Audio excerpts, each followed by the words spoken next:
And I'll be honest, I have been to a good amount of games, big games in Reeser Stadium, and since they've done the addition, and nothing has felt like that. That place was electric from the moment we started until that game ended. The crowd ran and rushed the field. I was ninja kicking people trying to get off that bad boy after the interviews, all those different things. The atmosphere was electric.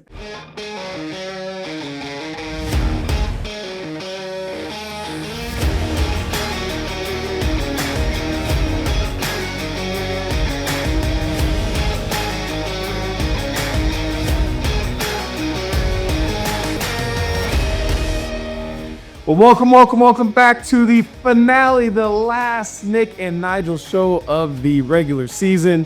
I'm your host, Nigel Burton. My guy, the coach, Nick Aliotti. By the way, Nick and Nigel is always brought to you by our friends at Cloud Filters Pub, 1501 Northwest Monroe Avenue in Corvallis. The place to watch the games before, during, and after. And our friends at MDI Management for exceptional apartment luxury living in the Mid-Willamette Valley.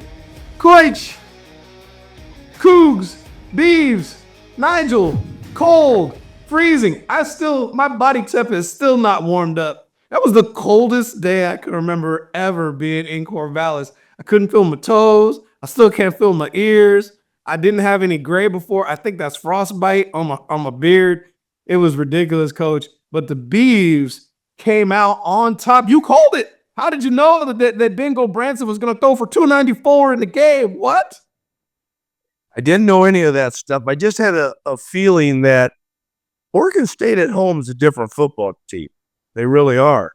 I think they won almost all their games at home this year. I'd have to check that, but they lost to San Jose. They lost to UNLV at home.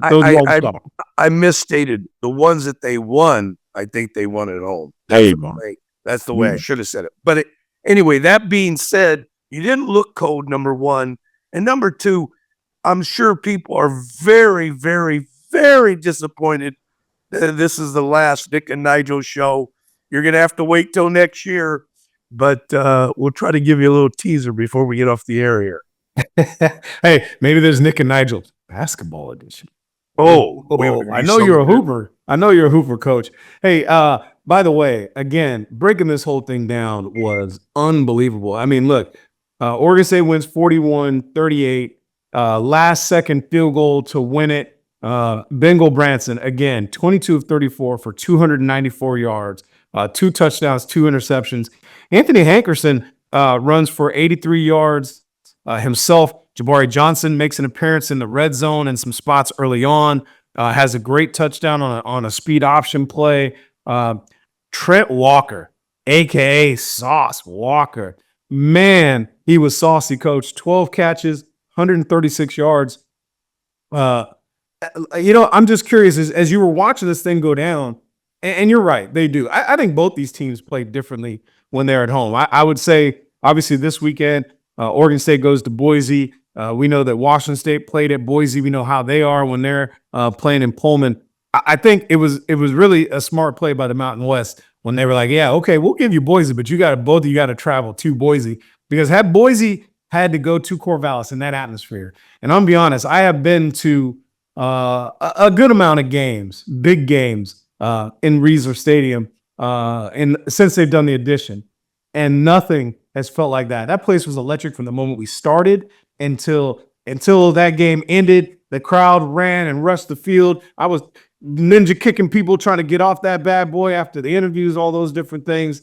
The atmosphere was electric. As you watched the game go down, did anything, obviously the passing yards must have surprised you, but was there anything else that kind of surprised you about how that game went down? No, not really. Other than, I thought when it was all said and done, even though Oregon State's tough at home, that I thought Washington State might pull it off. But Oregon State with Go Branson, I really think is a different team because it opens up the passing game for them. The passing game down the field. Go Branson and Walker obviously have a great connection. They were awesome on that game. Oregon State ran the ball just enough. And Washington State, as we've watched, has really, really struggled defensively. For whatever reason, they've struggled defensively, and particularly on the road, they've struggled defensively. So this weekend, Oregon State playing for a bowl.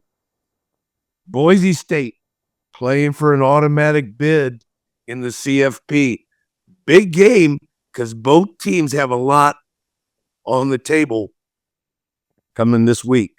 You know, it was interesting as I was watching the game, a couple things stuck out to me just being there live and in Technicolor. One was we finally saw what Jermaine Terry at tight end for the Beavs is really capable of doing if they'll just throw him the dang football, because it's like they just couldn't get it going with any of the other quarterbacks to get him the football. And you saw when his big old paws, man, got on. I mean, you watch him just stick a ball and just keep it away from the defender multiple times, in particular on touchdown in the second half.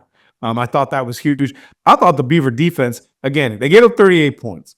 But when you consider how many times they got put behind the 8-ball on bad turnovers, things like that, were able to not have there was a turnover at midfield that you thought, okay, obviously this is going to result in points with Janikowski and his leg, and the Beavers keep him off the scoreboard with a sack. And I thought they really kept John Mateer pretty contained. I mean, when's the last time you heard these stats, Coach? John Mateer only threw for 250 yards. You know, he ran for another 75 and only 5 yards of carry. 24 of it came on one run that got him down in the red zone. Now, of course, still responsible for another 4 touchdowns. It gives him 22, I believe, in the last 6 games. No interceptions. But I really think what's wild, he scored 4 touchdowns, and to say that he kept John Mateer in check, but I really feel like they did. You know, he didn't have a whole lot of those big explosive throws down the field, big explosive runs that we've seen from him. So those are the 2 things that stuck out to me the most. You know, I wanted to ask you real quick, if you are Jeff Schmedding, the defensive coordinator at Wazoo, and, you know, you got Wyoming coming in, who actually played a really good game against Boise. I'm going to be honest with you. If you watch that game against Boise, Wyoming should have beaten Boise State at home. They had a 4th down from inside the 10. They come away with no points. They, for some reason that I didn't understand, they made a 54-yarder, miss a 53. Then they can line up for another 52, 53-yarder and just decide to punt instead, which made no sense when the dude had already hit one and ended up losing by 4. You know, if you're Jeff Schmedding, how do you try to fix this thing heading into this showdown with Wyoming coming in to Palm? Washington State, well, you know, Wyoming's got 2 wins. I'm not too worried about Wyoming coming to the Palouse. I'm really not. Okay. Really not. Okay. I think Washington State will win this game by 2 scores. Okay. All right. Well, really do. Well, I look forward to seeing how that shakes out, because if they play anything like they did against Boise, they were able to run the ball effectively against Boise. They hit Boise on a couple of deep balls. And then defensively, I didn't know that they were so good on 3rd down getting off the field. So Boise wasn't able to keep any drives going whatsoever. So yeah, I think it's going to be a little closer than the experts think. I'm here for all the people who have watched this show over the course of the season. I don't know, maybe we figure it out. Maybe we can do something leading into the CFP or into the bowl games. I don't know. We'll worry about that when it comes. But again, hey, for all of us here at the Nick and Nigel Show, we really thank you for watching over the course of the season, our craziness. Again, big thanks to Jenna, Alex, Jessica, Bob Schmelsby, everybody who put this thing together, Dave Montana. We appreciate you. Hey, Nick and Nigel signing off for now. Peace.